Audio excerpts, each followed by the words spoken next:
Buenas tardes a todos y bienvenidos a una nueva charla, conferencia de la Orden Rosa Cruz ON, fundada por el venerable maestro John Watson, conforme el venerable Logos Melquisedec. Bien, vamos a hablar de un tema súper interesante, donde iremos desgranando la enseñanza de la Rosa de la Cruz, en este caso en el contexto del Grial y del viaje que hizo de Jerusalén a Montserrat, no solo la copa física, sino nos estamos refiriendo también de ese viaje griálico que es la propia enseñanza de la Rosa de la Cruz. Bien, pues a partir de los textos apócrifos y de la tradición cristiana medieval, especialmente en la literatura artúrica, José de Arimatea fue vinculado con el Santo Grial, la copa utilizada por Jesús el Cristo en la Última Cena. Estas leyendas sostienen que José de Arimatea llevó el Grial, trasladó el Grial a las Islas Británicas, estableciendo una conexión mística entre lo que es el cristianismo y el mito artúrico. Y con el tiempo, pues el Grial se transformó en el símbolo de pureza, de revelación divina, de búsqueda espiritual, convirtiéndose, pues como todos sabemos, en el objeto central de numerosas leyendas de los caballeros de la tabla redonda, de los cuales ha escrito innumerables ensayos, libros. Incluso se ha llevado al ámbito cinematográfico con esa maravillosa película de los años 80 llamada Excalibur, que recomendamos a los amigos puedan verla. Y también recomendamos, por supuesto, la conferencia que obra en nuestro canal sobre la Rosa Cruz y lo que es el mito artúrico. Bien, aunque no existen pruebas históricas que confirmen la existencia del Grial como objeto físico ni su asociación con José de Arimatea, pues su leyenda pues, ha perdurado siglos, mezclando elementos bíblicos, simbólicos, mitológicos, que siguen fascinando a creyentes, estudiosos y escritores hasta la actualidad. ¿Y por qué nos dicen los evangelios algo sobre José de Arimatea? Quizás pues por el tema relacionado con el Grial o por el contexto en el que en el texto bíblico se hace mención de acontecimientos históricos, pues como eh, lo que es concretamente la entrega de José de Arimatea del cuerpo de Jesús. Pero vamos a ver y vamos a situarnos concretamente en Juan 19, versículo 38 al 40, que dice: José de Arimatea era discípulo de Jesús, aunque por miedo a los judíos lo mantenía en secreto. Después de todo esto, José le rogó a Pilatos que le permitiera llevarse el cuerpo de Jesús y Pilatos se lo permitió. Entonces José fue y se llevó el cuerpo de Jesús. También Nicodemo, el que antes había visitado a Jesús de noche, llegó con un compuesto de mirra y de aloes como de 30 kilos. Tomaron el cuerpo de Jesús y lo envolvieron en lienzos con especias aromáticas, como acostumbran los judíos sepultar a sus muertos. José de Arimatea aparece mencionado en los 4 evangelios en el contexto de la pasión y muerte de Jesús. Era oriundo de Arimatea, una población en Judá, la actual Rentis, a 10 kilómetros al nordeste de Lida, probablemente el lugar de nacimiento de Samuel. Hombre rico, según Mateo, y miembro ilustre del Sanedrín, tenía un sepulcro nuevo cavado en la roca cerca del Gólgota en Jerusalén. Era discípulo de Jesús, pero como Nicodemo lo mantenía en oculto por temor a las autoridades judías. De él dice Lucas que esperaba el reino de Dios y no había consentido la condena de Jesús por parte del Sanedrín. En los momentos crueles de la crucifixión no teme dar la cara y pide a Pilatos el cuerpo de Jesús. En el Evangelio de Pedro 2.1, un apócrifo del siglo II, José lo solicita antes de la crucifixión. Concedido el permiso por el prefecto, descuelga al crucificado, lo envuelve en una sábana limpia y con ayuda de Nicodemo deposita a Jesús en el sepulcro de su propiedad, que todavía nadie había utilizado. Tras cerrarlo con una gran roca, se marcha. Bueno, aquí hasta podemos llegar, hasta aquí podemos decir los datos históricos que son los que aparecen en los textos bíblicos, según hemos ido mencionando cada uno de los evangelistas, etcétera. Bien, según el catedrático Antonio Piñero, el texto básico sobre este personaje es el Evangelio de Marcos, que dice lo siguiente: Marcos 15, del 42 al 46. Llegada ya la tarde, ya que era el día de la preparación, es decir, víspera del sábado, vino José de Arimatea, un miembro destacado del consejo, que también estaba esperando el reino de Dios. Armándose de valor, entró donde Pilato y solicitó el cuerpo de Jesús. Pero Pilato se admiró de que estuviera muerto ya y tras llamar al centurión, le preguntó si había muerto ya. Tras saberlo por el centurión, concedió el cadáver a José y tras comprar un paño de lino, lo bajó, lo envolvió en paño y lo depositó en un sepulcro que había sido tallado en la roca e hizo rodar una piedra sobre la puerta del sepulcro. Según Antonio Piñero, no se sabe con exactitud a qué ciudad antigua corresponde el topónimo Arimatea. Lo más cercano es Aramatayín, de los 70, y Ramatayín hebreo, que correspondería al hebreo Ramá, la patria de Samuel, quizás la actual Rentis. Otros afirman que es Ramala. Añade que era rico, que era bueno y piadoso, miembro destacado, griego Ushemón, que puede entenderse como rico especialmente en tierras, o noble, distinguido o destacado. Bueno, pues vamos a acudir entonces al maestro Viracocha para que nos ayude quizás a develar un poquito más pues, estas cuestiones. Y el venerable maestro Viracocha afirma lo siguiente. José de Arimatea. La Fraternidad Rosacruz reconoce como una de sus figuras históricas y prohombres de la orden a San José de Arimatea, el verdadero discípulo del Nazareno. Algunos de nuestros afiliados se han ocupado de estudiar la biografía del iniciado romano, logrando saber que murió en Europa y que en tiempos de Carlomagno sus restos se conservaron en Moyenmoutier, pero de ello allí algunos monjes vestidos con túnica blanca y luciendo la cruz sobre sus pechos. Ellos allí los exhumaron llevándolos, según la tradición, de Moyenmoutier a Montserrat, España. Tierra Santa pues los cubren hasta hoy día. Es decir, lo que está diciendo el maestro Viracocha es que en la montaña de Montserrat se encuentra en algún lugar los restos mortales, lo que debe de quedar, de José de Arimatea, el cual después de depositar el grial, como más tarde veremos, en la montaña de Montserrat, fue ocultado su cuerpo en algún lugar de la misma. Algo realmente muy curioso y que muy pocos sabíamos. La iglesia le había dedicado, según dice el maestro Viracocha, y continúa diciendo, la iglesia le había dedicado, según orden de algún papa, creo Pablo III o V, el día 31 de julio. Pero habiendo muerto posteriormente San Ignacio de Loyola en esta fecha, echaron del registro a José y pusieron a Ignacio, como hacen hoy en día los municipios, es decir, que quitan el nombre de la calle cuando lleva un personaje célebre y ponen otro de reciente fallecimiento. Pues así hicieron los papas con José de Arimatea. Solo los Rosacruz hemos respetado esa fecha, afirma el venerable maestro Viracocha, y aunque los sectarios han querido endosarle otro día, el 17 de marzo, nosotros, como los griegos, lo recordamos el 31 de julio por razones ocultas. La Compañía de Jesús nunca ha visto con buenos ojos al verdadero y legítimo compañero de Jesús y le dan importancia de segundo orden. La sociedad iniciática a que perteneció San José de Arimatea da prácticas y ejercicios rosacruces. Los jesuitas serán siempre nuestro polo opuesto y nuestros únicos enemigos declarados. La Iglesia tendría interés en muchas cosas nuestras, pero los jesuitas no le permitirán jamás esos estudios.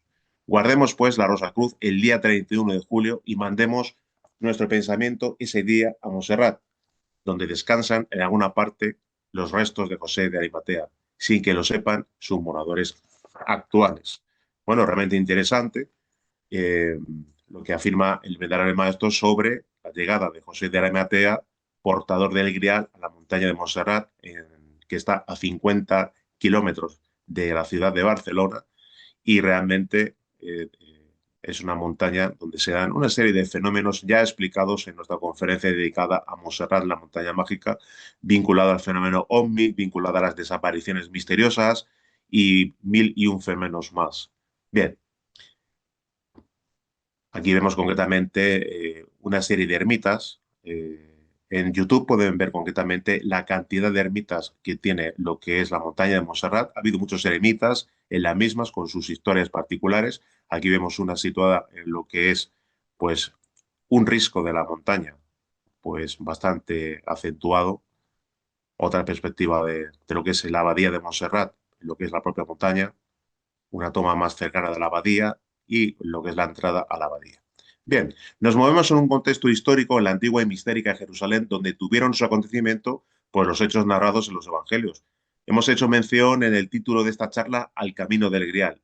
Hablaremos del recorrido que, según los maestros, realizó el Santo Cáliz hasta quedar depositado en Montserrat, España. Pero la otra connotación que tiene el Grial, obviamente, tiene que ver con el camino que nos lleva hasta el Cristo. Al respecto, el venerable maestro Johansson afirma lo siguiente.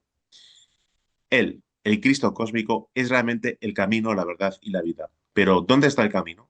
¿En los adventistas? ¿Quizás en los carismáticos, en los judíos, en los budistas? Bueno, el Cristo no está en ninguna parte y es en todas partes. El Cristo vive y palpita en todos y cada uno de los espermatozoides del varón y en todos y cada uno de los próbulos de la mujer. El Cristo vendrá, es cierto, pero ¿podrán los ciegos ver la luz? Si alguien quiere ver, conocer eso que es el Cristo, tiene que abrir sus ojos a la luz, dejar de ser inconsciente, es decir, despertar conciencia. Los inconscientes, ¿cómo podrían ver la luz o tener fe? La fe es luz y no hay posibilidad alguna para los inconscientes. Solo despertando podemos ver la magnífica luz de la alborada. Hay estados de los cuales no se puede salir del abismo de degeneración. Los apóstoles futuros también tendrán abiertas las puertas de la tradición por 30 monedas. El Rosacruz sabe cuál es su destino porque lo va forjando. El apóstol se convierte en el herrero místico, en el aprendiz del forjador de dioses del Cristo. Ninguno de los apóstoles del Cristo osaría afirmar que está escrito en el libro de la vida. Precisamente el Santo Cáliz, como no podía ser de otra manera, se encuentra intrínsecamente relacionado con la sexualidad trascendente, pero ese aspecto del Santo Cáliz se encuentra totalmente relacionado con el llamado drama cósmico. Al respecto de ese drama cósmico, el venerable maestro Johansson afirma lo siguiente. Una pregunta siempre surge como ¿quién o quiénes preparan el drama? El drama lo prepara la Logia Blanca. Siempre. Es obvio que no podría ser la Logia Negra. Entonces, para el cumplimiento de una misión de uno u otro gran maestro, la Logia Blanca prepara un drama. ¿Están en preparación en estos momentos o solamente un drama, sino 12 dramas? Están preparándose todos para su tiempo y siglo. De modo que, por ejemplo, el nacimiento, vida, pasión y muerte de Jesús fue todo un drama. Especialmente la pasión y muerte. Todo un gran drama. La pasión y muerte de Krishna fue otro gran drama. La pasión y muerte de Inti, otro gran drama. Entonces, hay muchos dramas que vienen enseguida, a continuación, y después de cumplidos vendrán otros. Algunos vuelven, otros maestros vuelven a repetir el mismo drama, a objeto de cumplir sus misiones o de repetir, diríamos, sus misiones. Otros son nuevos, realizan el drama por primera vez. El drama cósmico de ninguna manera es hermoso de vivir, no es un gusto, no es una fiesta. Es un drama demasiado doloroso, terriblemente doloroso, demasiado cruel y triste. No es que haya autocompasión, sino que el dolor o sufrimiento que pueda experimentar el maestro es altamente consciencial. Se dice que Jesús vino a pagar nuestros pecados y culpas, a pagar por nosotros. Todas esas cosas que dicen de manera incoherente y sin saber qué es realmente, pues tienen realmente mucho de razón, porque si no fuera la sangre del Cristo, si no fuera la muerte de los yo soy de Cristo, probablemente no habría vida. La creación, los astros, todo tiene vida gracias al Cristo. El Cristo se sacrifica para poder dar vida a la creación entera. Me refiero al Cristo cósmico. También se sacrifica a sí mismo para dar vida a quienes aman la luz, la verdad y también a quienes no aman. Por eso no quiere decir hacer su trabajo. Las únicas posibilidades que tiene uno de llegar arriba es gracias a los que se sacrificaron. Cada vez que viene un avatar y vive el drama, nos deja abierto el camino, porque si no hubiera avataras como ocurre, entonces se cierra el camino y no hay caminantes que recorran el sendero. Y no hay, vale decir, las posibilidades se acaban. No hay nadie que enseñe la verdad y que hable de los 5 valores. No hay nada si eso sucede. Nadie tiene posibilidades de regenerarse ni volver al Padre. Queda ahí, todo involuciona, todo vuelve a la noche cósmica y de ahí al absoluto. Y sale otro universo con otras posibilidades, puesto que el anterior universo ya fue. Bien, por nuestra parte, podemos afirmar que muchos son los buscadores del Grial, pero pocos los que realmente entienden y comprenden o asimilan su profundo significado. El drama cósmico que se produce en la Galilea del siglo I es una manifestación en el plano tridimensional de una vivencia consciencial que se produce en el camino iniciático de todo aquel aspirante a la rosa y la cruz que anhela el despertar de la conciencia y la cristificación. Son muchos los que han visto que el Grial contiene vino, un vino muy simbólico y preciado, pues simboliza a nuestras propias aguas espermáticas transmutadas. José de Arimatea conocía perfectamente, al igual que los distintos grupos de cristianos surgidos en el siglo I, el esoterismo del Grial. Ese vino, esas aguas transmutadas, son la clave para comprender dónde reside el gran secreto del despertar y la cristificación. De ahí, por eso, el venerable maestro Johansson afirma lo siguiente. La simiente humana, el enseminis, nuestras aguas espermáticas, la simiente humana es divina, es solar y en ella se hallan latentes todas las potencialidades que posee un hombre. La criatura llamada humana desconoce completamente todo el poder divino que se haya contenido en su simiente. Desconoce todo aquel potencial de vida que se haya encerrado en su enseminis. Lo más precioso que tiene la criatura humana es su semilla, su simiente. Nada hay en el universo que tenga un valor semejante de la simiente humana. La simiente humana es invalorable. ¿Qué no haríamos? ¿Qué no lograríamos realizar en nosotros mismos si se sabe aprovechar inteligentemente toda esa energía contenida en la simiente, en el enseminis? La simiente humana es invalorable. La simiente humana es energía solar latente. Basta saber cómo desarrollar todo el potencial energético contenido en el enseminis para transformarnos completamente, convertirnos en seres humanos y lograr nuestra realización como hombres reales y auténticos. Pues bien, los alquimistas medievales efectivamente buscaban obtener la piedra filosofal y en sus tratados dejaron constancia de la importancia que tenía y tiene lo que ellos denominaban la materia prima de la gran obra, el mercurio de la filosofía secreta. La transformación del agua en vino simbólicamente se refiere a la transmutación alquímica de la energía sexual. No solo existe el Cristo histórico, sino que hay otras acepciones del Cristo, como la del Cristo en sustancia. Y al respecto, el venerable maestro Viracocha afirma: soy cristianizado, es decir, bañado en el logos solar, en la sustancia crística, y esa sustancia es la que hay que hacer florecer, impulsándola desde el fondo de la semilla para que rompa la cáscara que la envuelve con su prieta dureza. De esta manera, el venerable maestro Johnson afirma: todo el maravilloso poder solar contenido en la simiente humana es el poder del Cristo. Es el Cristo quien vive y palpita en cada átomo sexual. El Cristo no es un individuo, una persona. El Cristo es sustancia que se halla depositada en nuestras mismas glándulas sexuales. Todo átomo es un trío de materia, energía y conciencia, y toda conciencia es trina. Esa conciencia divinal contenida en nuestra simiente es una emanación de eso que es Dios. Metafóricamente afirmamos que el Padre, el Hijo y el Espíritu Santo moran en la simiente humana. El agua de la vida es el habitáculo del fuego. El enseminis es la morada del Cristo y de la Divina Madre. Cuando se comete el crimen de fornicar, se pierde la gracia de encarnar en sí mismos al Cristo íntimo, a la Divina Madre, al Espíritu Santo, en suma, a eso que es Dios. A Dios solo podemos llegar con la castidad real, con la simiente divina viva y palpitante en nosotros y transmutada hacia los más altos niveles de realización, de cristificación. Bien, requisito para aprovechar el alto potencial de la simiente transmutada de nuestras aguas espermáticas, transformadas en energía crística, es, pues obviamente, la transmutación de estas. Bien, el maestro Viracocha afirma lo siguiente: logrando la transmutación de las secreciones sexuales, logramos evitar un cúmulo de enfermedades del cerebro y el mantenimiento de un aspecto de acentuada juventud en el individuo con la prolongación indudable de la vida. Simón el Mago cree en el poder oculto del fuego y asegura que la íntima esencia de este elemento encierra un inmenso poder del cual debe valerse el mago. Indudablemente ese fuego lo encuentra también dentro de nosotros, con la transmutación de las fuerzas sexuales. Y el venerable maestro Johansson afirma: la regeneración sexual es posible gracias a la transmutación de la simiente humana. La más importante regeneración que se logra gracias a la transmutación sexual es la transformación integral de la conciencia. Transmutación es cambio, transformación, revolución. Transmutación sexual es cambio consciente de la mecanicidad y rutina bestial en acto voluntario y controlado íntegramente. Es transformación de la materia caótica en energía pura, ígnea, radiante, con cuyo poder divinal realizamos la más grande de las revoluciones, la revolución de la conciencia. La transmutación sexual logra, con el ejercicio de la voluntad consciente, modificar, cambiar totalmente, transformar íntegramente la simiente humana, transmutándola de materia semisólida y semilíquida en energía. Todos los espermatozoides y próbulos son completamente transmutados de materia protoplasmática en energía. Energía que comienza a circular por el organismo a través de sus canales respectivos. Con la constante transmutación alquímica se logra proporcionar a la conciencia el elemento necesario que le permite despertar. La conciencia despierta precisa de energía para mantenerse despierta, para desarrollarse. Y esta energía la obtiene de la simiente transmutada. Bien, si quieren despertar, deben vivir la castidad, es decir, la transmutación. Ahí se empieza.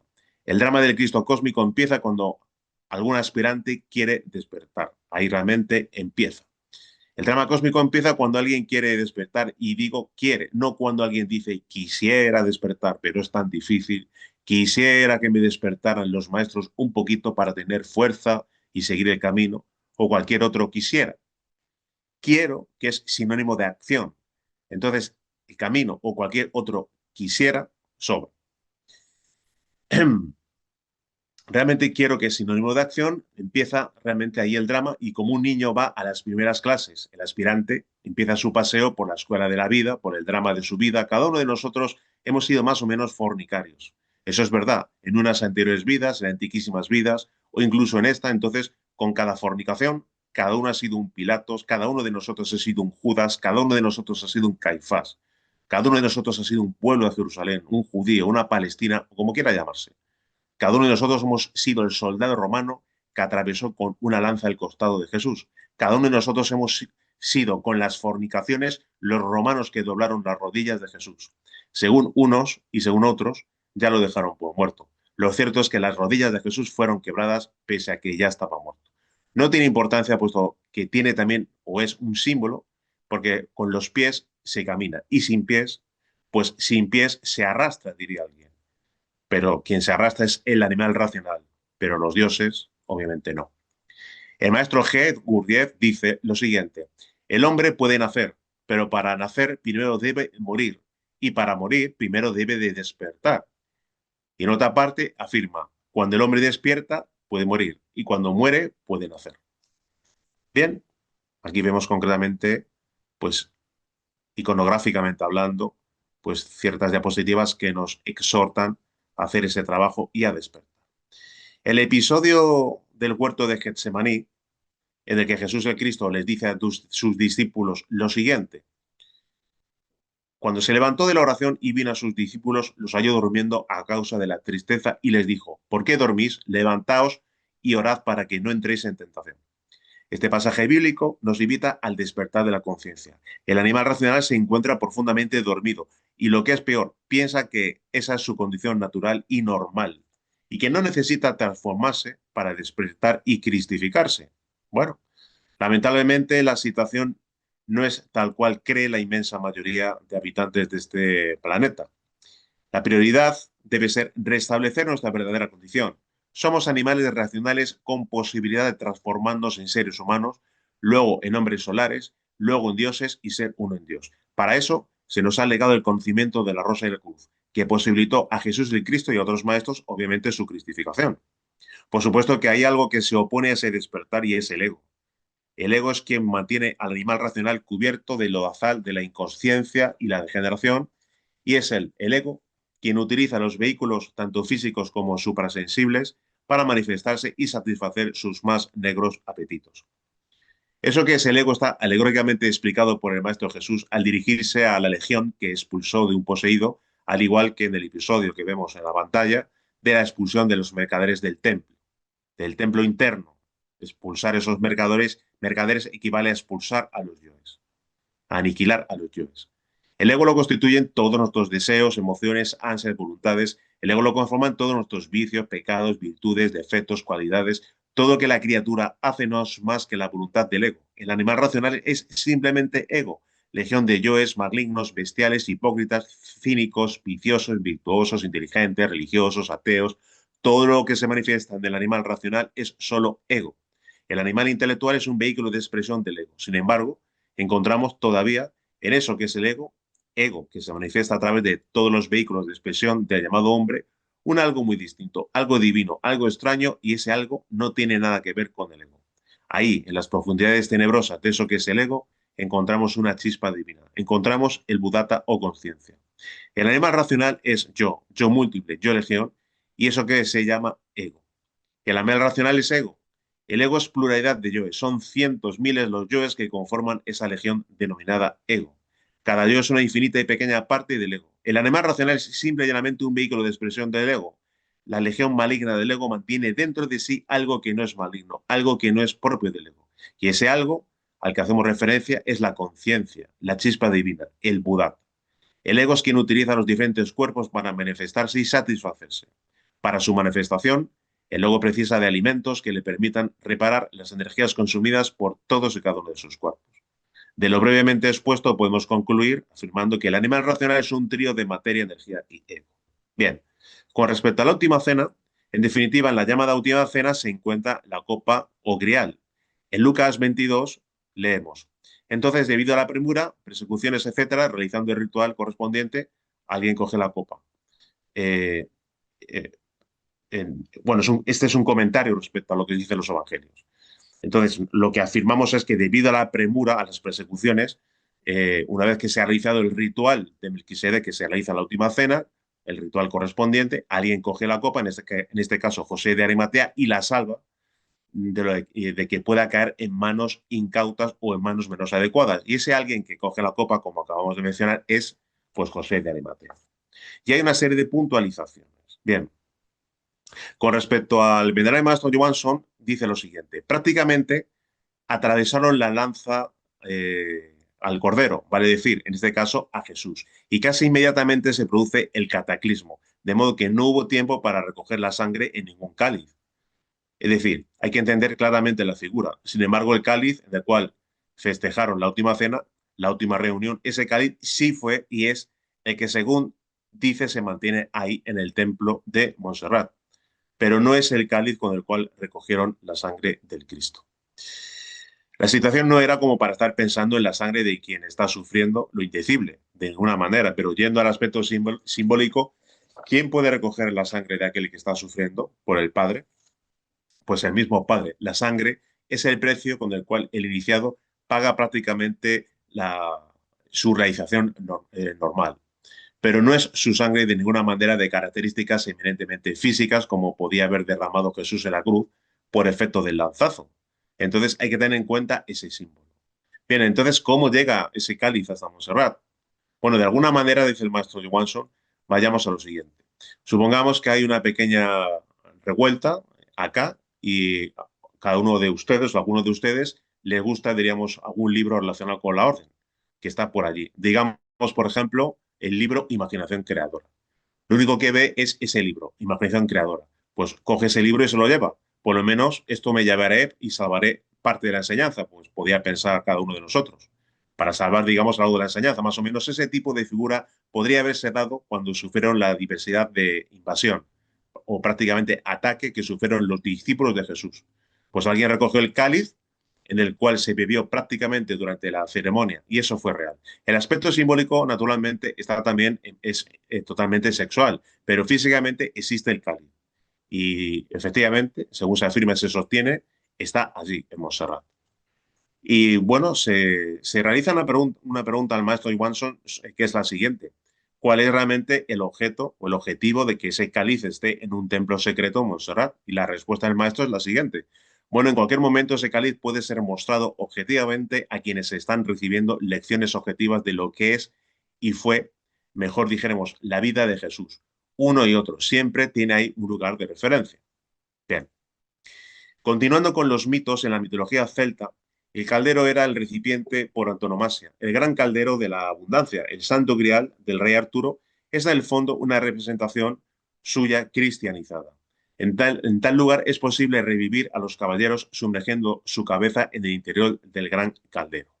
Bueno, el trovador Chetien de Troyes, nacido alrededor de 1135 en esa localidad, la capital de la Champagne francesa, ha sido con su Perceval o el cuento del Grial, escrito hacia 1180, el creador del género literario de las novelas de caballería, y en esa obra se asientan los cimientos del mayor mito de todos los tiempos, es decir, el Santo Grial. Robert de Boron, un trovador y clérigo francés hacia 1190, escribió una trilogía: Romance de la historia del Grial, José de Arimatea o la historia del Grial, Merlín y Perceval. Solo se conserva completamente la primera y es la que introduce definitivamente el Grial en el ámbito del cristianismo. Entre 1205 y 1215, el trovador alemán Wolfgang von Eschenbach compuso la otra gran obra continuadora del cuento de Troyes, el Parzival, un extenso poema que cuenta con 24.810 versos. Las semejanzas con la obra de Chetien de Troyes son abundantes, salvo especialmente en el objeto británico se adhiera a un recipiente que es una piedra brillante, una piedra mágica que había recibido los poderes a través de una paloma, es decir, una paloma que simboliza al Espíritu Santo. Bien, y hay una parte en lo que es la obra de Wolfgang von Eschenbach que dice lo siguiente. Los hombres la llaman lapis exilis. Si miras esa piedra cada día, seas hombre, doncella durante 100 años, si miras su poder, tu pelo nunca será gris, tu rostro será el mismo que viste por primera vez, tu carro y tus huesos no se marchitarán, vivirás joven para siempre. Y esa piedra la llaman crial. Entonces, obviamente, el símbolo es bien claro. Esa piedra, obviamente, es la piedra filosofal de la alquimia esotérica, el sexo. Y gracias a la sabia utilización de la energía sexual, por medio de la transmutación alquímica de nuestras aguas espermáticas, podemos obtener numerosas virtudes. Tomando como referencia el Parzival de Wolfgang von Eschenbach, Richard Wagner, el cual vemos en la imagen, comenzó a componer el drama musical Parzival.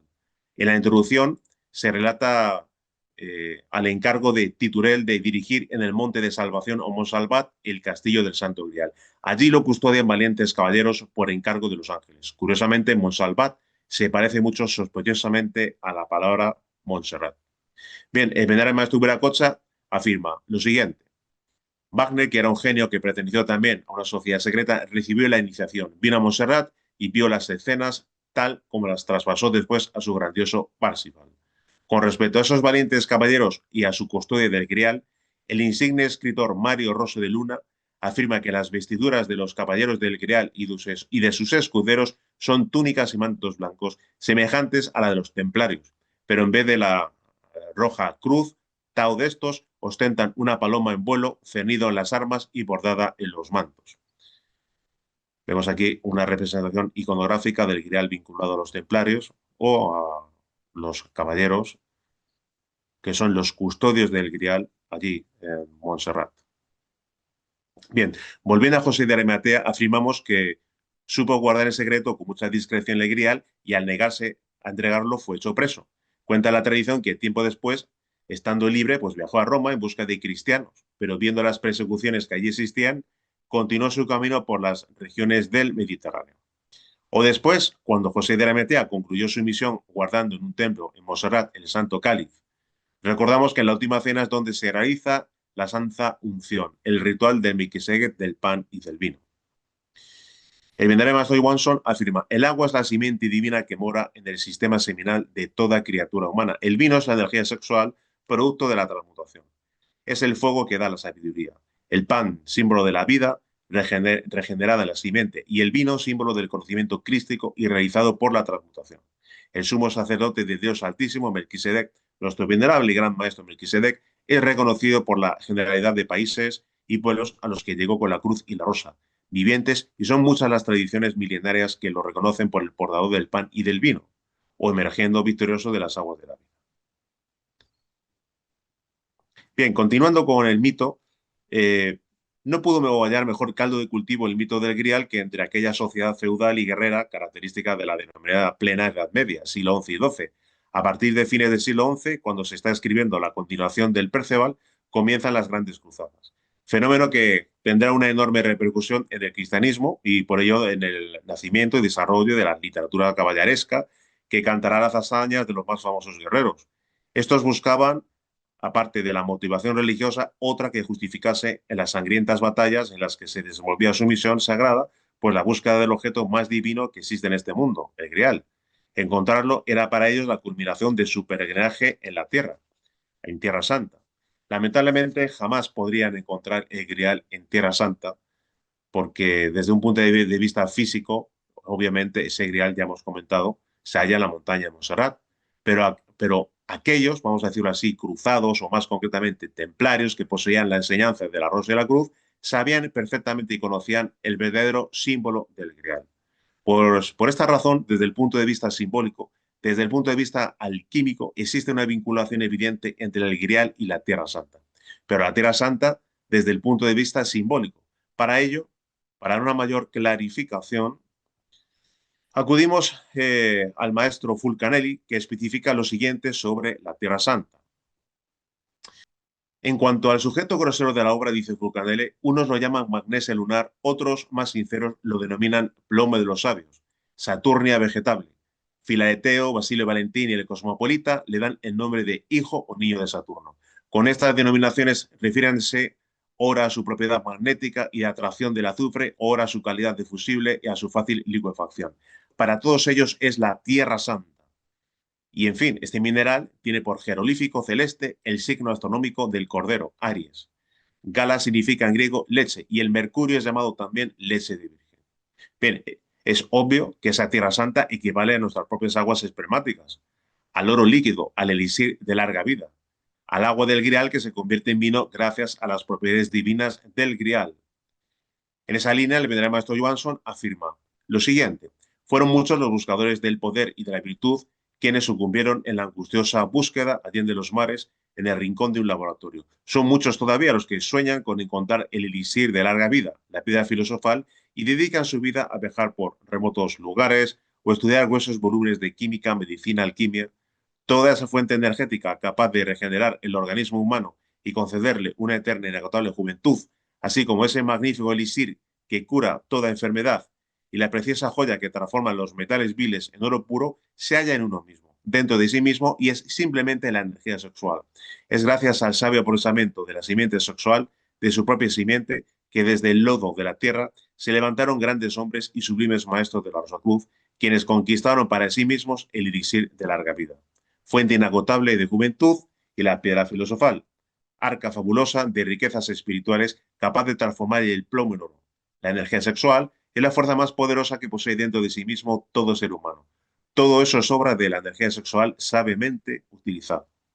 Bien, con respecto al grial y su vinculación al símbolo, al yoni femenino, recordemos que incluso en el contexto cinematográfico se ha vinculado asociado al grial al útero de la mujer. Recordemos esa película, El Código da Vinci, donde a pesar del desacierto de muchas cuestiones del guión, sí que hay algún atisbo claro de asociar al grial con el útero de la mujer. Aquí vemos concretamente algunas de esas imágenes en las cuales, según ese cuadro de la Última Cena de Leonardo da Vinci, se especifica esa firma que entre Jesús y ese personaje que se supone que es uno de los discípulos de Jesús, pero que se sostiene que es la propia María Magdalena, existe concretamente esa forma de V que de alguna manera se vincula al receptáculo de una copa o al receptáculo sagrado y divino del útero de la mujer. Bien. Bien, el venerable maestro Johansson afirma lo siguiente. Pitágoras, célebre iniciado, maestro de los Rosacruz, dijo que la mujer es un útero y que sirve para gestar seres divinos.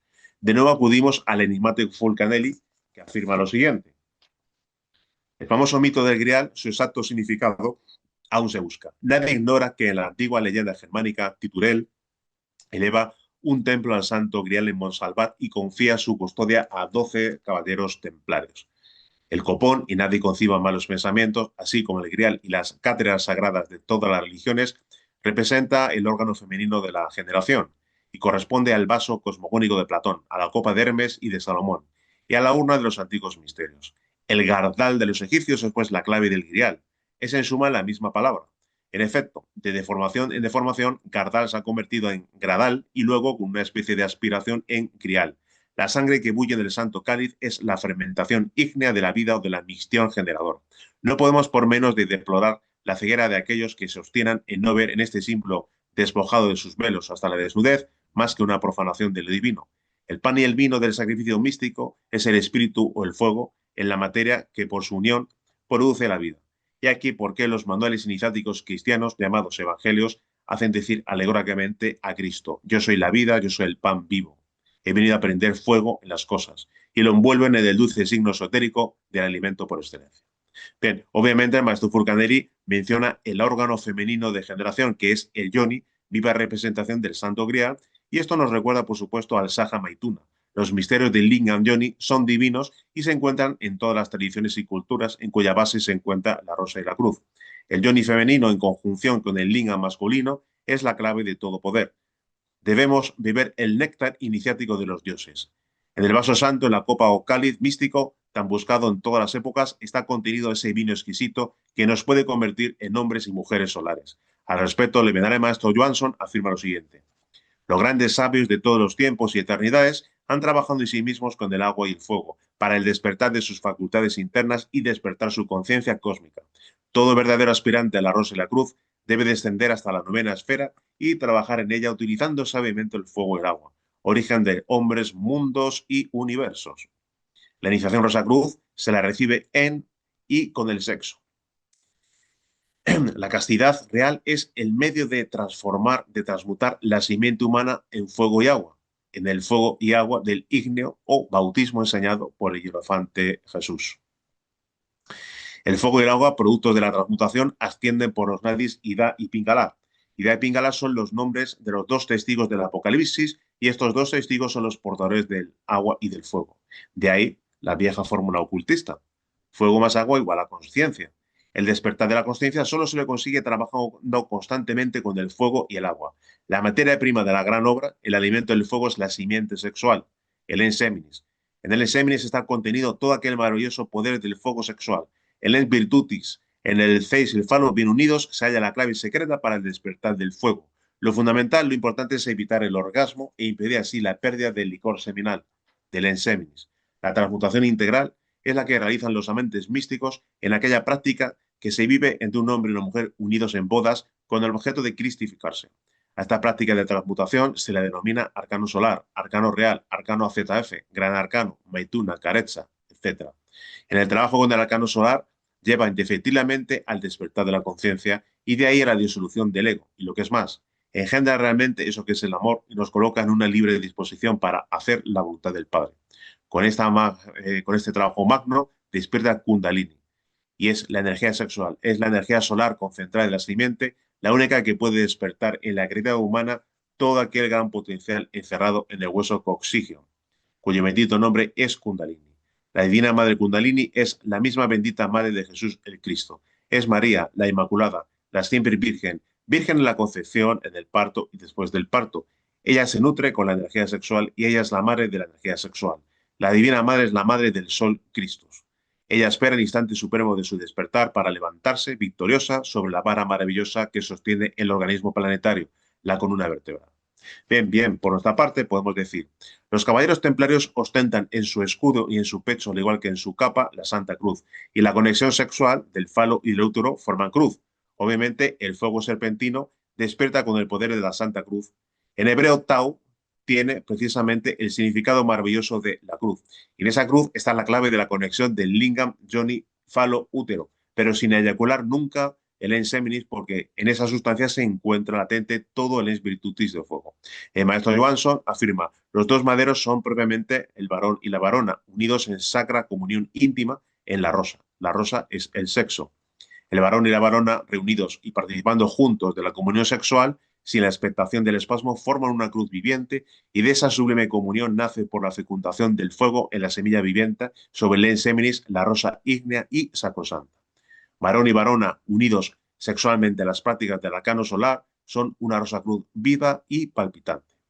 Bien, con respecto al recorrido y trazabilidad del grial, con respecto a esta cuestión, vamos a decirlo así, el recorrido del Santo Grial, el venerable maestro Huiracocha afirma lo siguiente. El cáliz que como lluvia bendita recogió la sangre del Salvador en el Gólgota, la copa sagrada que recibió en su seno aquel divino emblema de redención, estaba en aquellos tiempos bajo la custodia de los esenios para venir más tarde a ser depositada en la santa montaña de Montserrat, donde permanece invisible, ocultándose de aquellas miradas profanas que aún no han aprendido a mirar al cielo. Pero desde la custodia de los esenios no vino directamente a Montserrat. En poder del santo José de Arimatea, estuvo antes depositado en varios lugares y sobre todo pasó con él 2 veces por España, quedando guardado temporalmente en 2 de sus templos iniciáticos. Según se lee en tradiciones y apuntes esotéricos recogidos en Irlanda, donde tocó primeramente fue en Galicia. Allí fue recogido en una montaña en la que todavía se guarda un cáliz sagrado, cuya existencia muy pocos, pero muy buenos gallegos conocen. Bueno, en Galicia propiamente hay concretamente un lugar que es Cebreiro, donde tradicionalmente cuenta la tradición que estuvo el Grial, y bueno, allí hay un Grial simbólico, obviamente, es realmente un paraje muy enigmático, pero bueno, ahí queda el hecho de que en algún lugar de Galicia estuvo depositado el Grial. Bien, continúa el venerable maestro Buracocha afirmando lo siguiente. Luego vino a parar el Grial a la sierra de Aracena, provincia de Huelva, ocultándole en una cueva donde existía un templo iniciático cuyo plano se dice actualmente que ha sido encontrado en los manuscritos del insigne Arias Montano. Bien, aquí vemos concretamente unas imágenes justamente de ese lugar. Aquí lo que vemos concretamente es un promontorio denominado Peña Arias Montano, en lo que es la localidad de Alájar, en Huelva. Justamente donde vemos esa pequeña entrada con dos columnas blancas, es donde existía la casa que se construyó Benito Arias Montano, que fue el bibliotecario de Felipe II y que estuvo vinculado concretamente a sociedades herméticas en los Países Bajos y, según el Benedicto Veracocha, a la Rosa y la Cruz. Justamente en la parte inferior de esa peña de Arias Montano hay una serie de cuevas y quizás, por qué no decirlo así, en esas cuevas pudo estar oculto el grial en un templo. Esta es la parte superior justamente de la Peña Arias Montano y este promontorio, estas columnas con esa entrada es lo que queda de lo que fue la casa de Benito Arias Montano.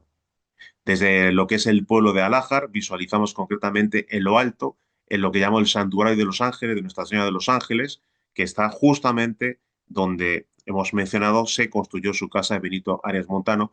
Y aquí vemos un poquito más, se puede apreciar lo alto que está justamente el promontorio o la llamada Peña de Arias Montano. Esta es otra foto, son fotos personales, porque yo personalmente estuve investigando en el lugar. Otra de las fotos personales obra justamente una de las cuevas llamada el Palacio Oscuro. Hay multitud de cuevas, muchas de ellas han sido exploradas, donde quizás pudo esconderse lo que es el grial.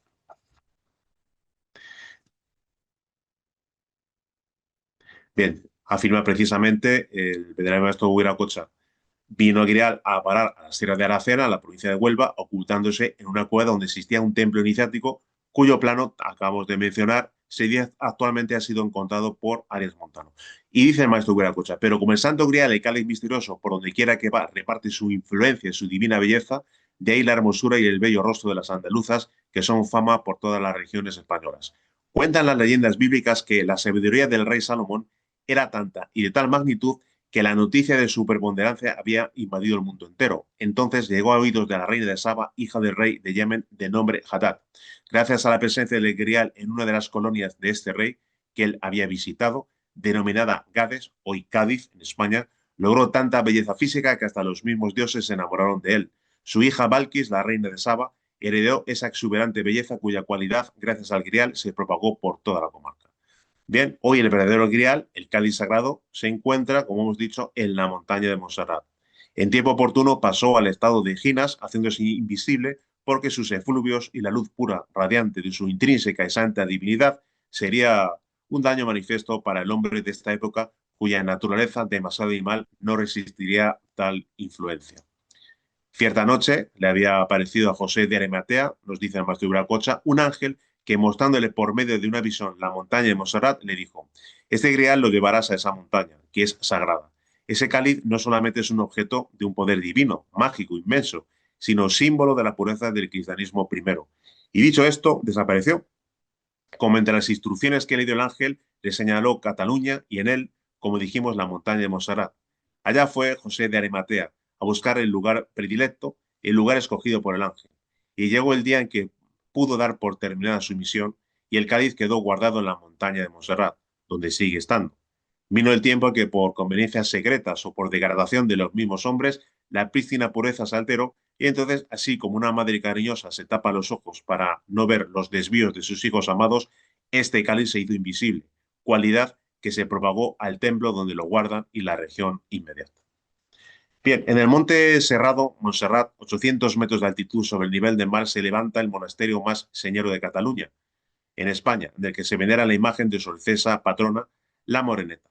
Curiosamente, la imagen de una virgen negra, que, vamos a decirlo así, casualidad de las casualidades, justamente es negra, y podríamos perfectamente asociar a las Isis de color negro, de las que hace mención Fulcanelli al referirse a la cripta de las catedrales y al verdadero significado de estas Isis negras.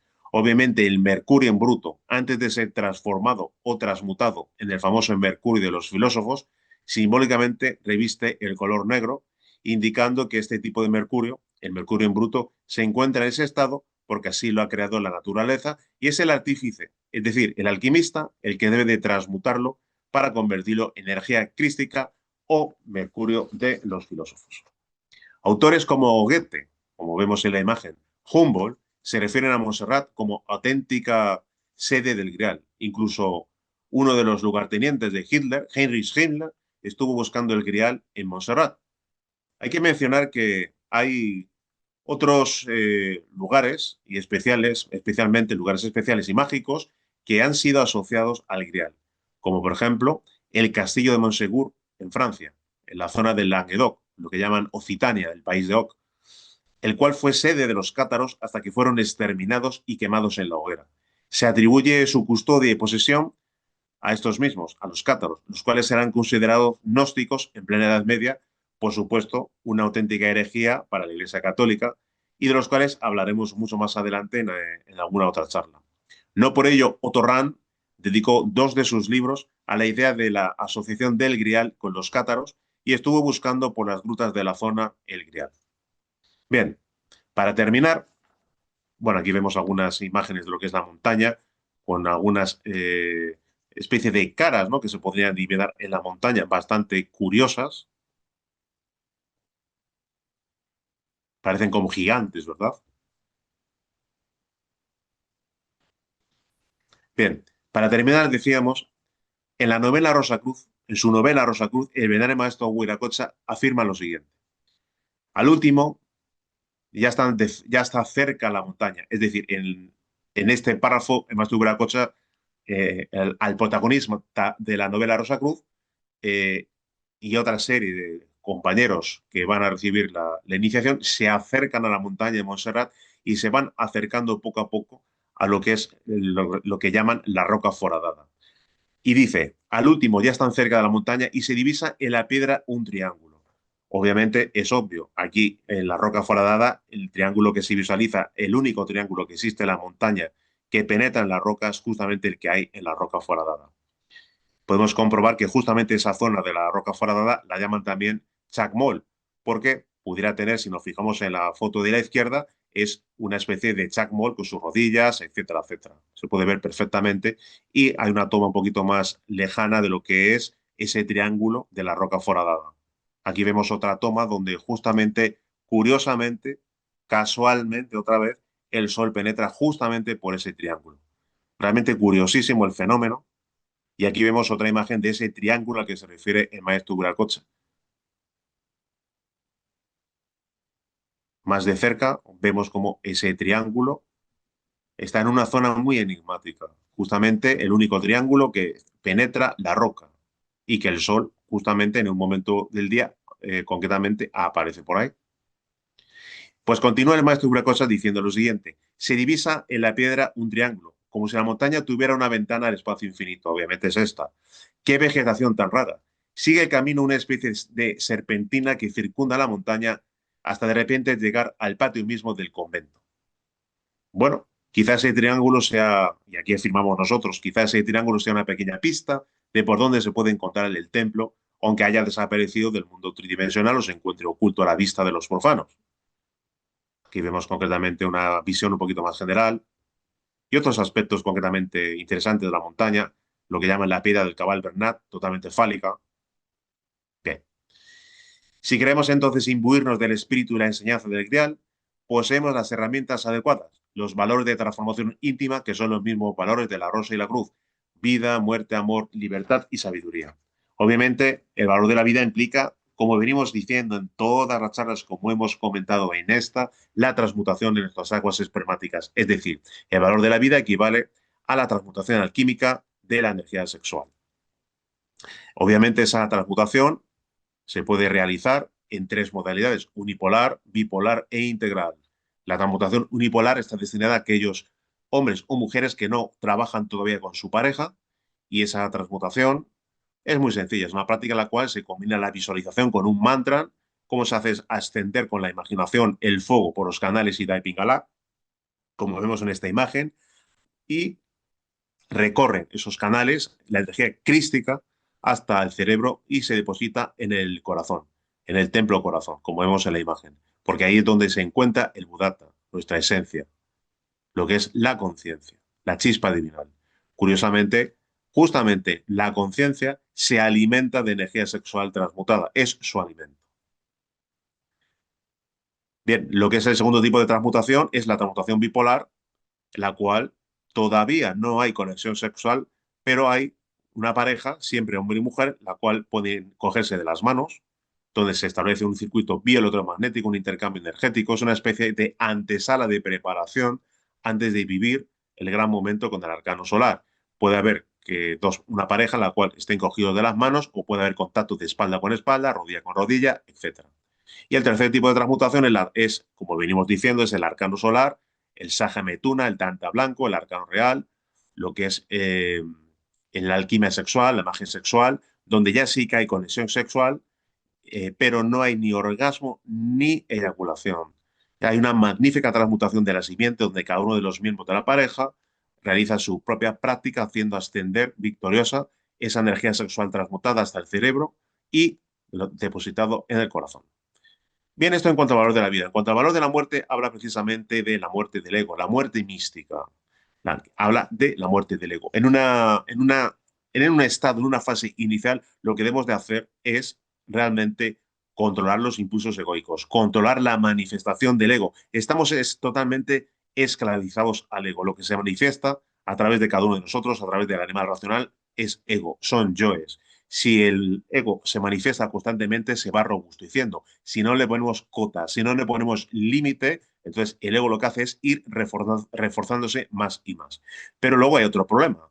Si en principio no realizamos ninguna práctica de transmutación, sino que cualquier persona que pues viva lo que es la sexualidad que vive todo el mundo, es decir, la fornicación, entonces el ego se alimenta y se refuerza más y más con lo que es esa fornicación, ese orgasmo y esa eyaculación.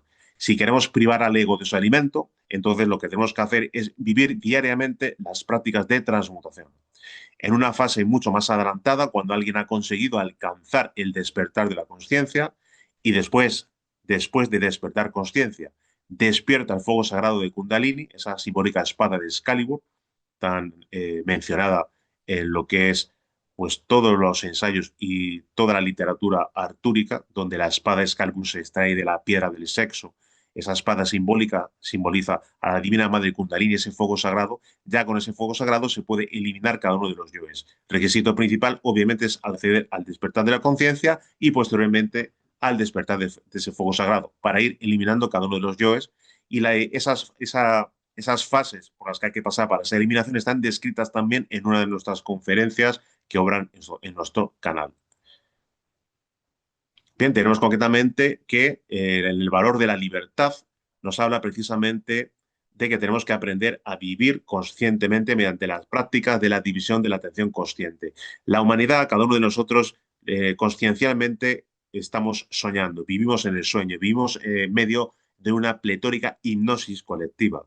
Tenemos que aprender a vivir de instante en instante, el aquí y el ahora, pero bien vivido, bien explicado. Nadie podría vivir el aquí y el ahora, nadie podría vivir conscientemente si no realiza las prácticas de transmutación, porque obviamente realizar las prácticas de la división de la atención requiere energía y esa energía se obtiene mediante la transmutación y la energía sexual transmutada se encauza precisamente mediante la práctica de IAU, además de que sirve también obviamente para la regeneración de ciertas células, facultades y hemos dicho obviamente para alimentar el Budatta, nuestra esencia, la chispa divinal, etc. Bien, la práctica implica, hemos dicho, aprender a vivir conscientemente de segundo en segundo. En la práctica, concretamente, se utiliza dos columnas tonales, el autorrecuerdo por un lado y la autoobservación por otro. En un momento dado, tenemos que autopreguntarnos quiénes somos. Bueno, esto tiene que ser más una sensación, hacerlo con la emoción, o no con la razón. No autopreguntarnos quiénes somos como persona, porque tenemos un nombre, por un cuerpo físico, sino quiénes somos como conciencias. A continuación, mediante ya la autoobservación, mediante la división de la atención consciente, alargaremos o extenderemos nuestra atención consciente hacia lo que estamos haciendo en un momento dado, hacia nuestra acción. Y sin perder la sensación de quiénes somos y lo que estamos haciendo, mediante la atención consciente, mediante la autoobservación, extenderemos nuestra atención consciente hacia el lugar en el que nos encontramos. De tal manera que, siendo uno, dividimos la atención en tres aspectos. Y de esa manera realmente aprendemos a vivir el aquí y el ahora y aprendemos a vivir de instante en instante. Es una práctica complicada, es muy complicada, pero tenemos que empezar concretamente por algo. Roma no se hizo, ni Imperio Romano no se hizo en 2 días tampoco. Tenemos que ir poquito a poco, que solo podemos vivir 3 segundos, 4 segundos, bueno, ya iremos avanzando.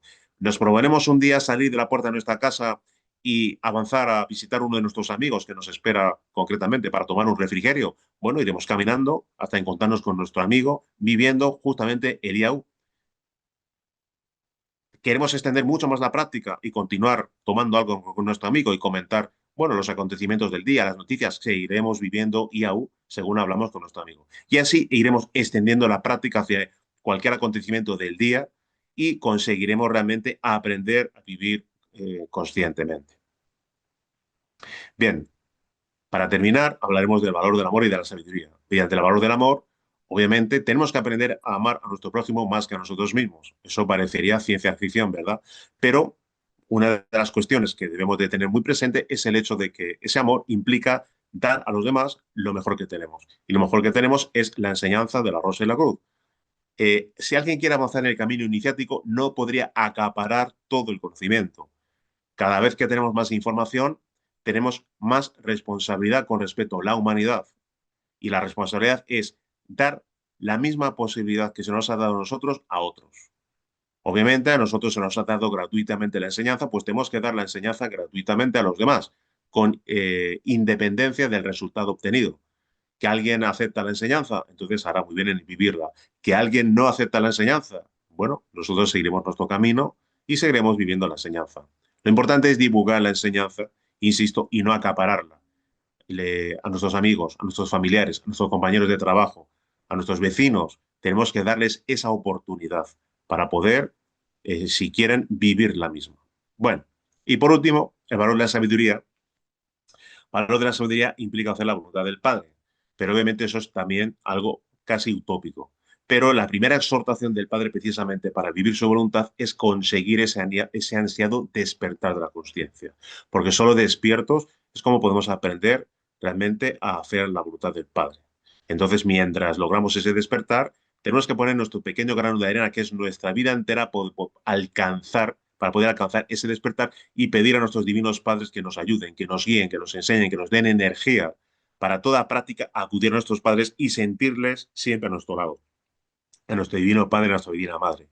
Y siempre nos ayudarán, siempre nos darán su apoyo como a un hijo bien amado. Bien, pues mediante estos 5 valores, vida, vuelta, amor, libertad, sabiduría, si alguien realmente los vive indefectiblemente, aprenderá realmente el secreto del grial, acceder a su propia cristificación y si sigue adelante, por qué no decirlo, quizás pueda realizar la gran obra e incursionar en lo que es la luz increada de lo absoluto y ser uno en Dios. Con lo cual, simplemente exhortamos a los amigos, así lo quieren, a vivir la enseñanza. Sin más, bueno, muchas gracias por permanecer concretamente hasta el final en la charla. Si algún amigo quiere hacer alguna pregunta y si realmente somos capaces de contestar, por lo menos lo intentaremos, pues estaremos encantados y agradecidos de hacerlo. Muchas gracias a todos.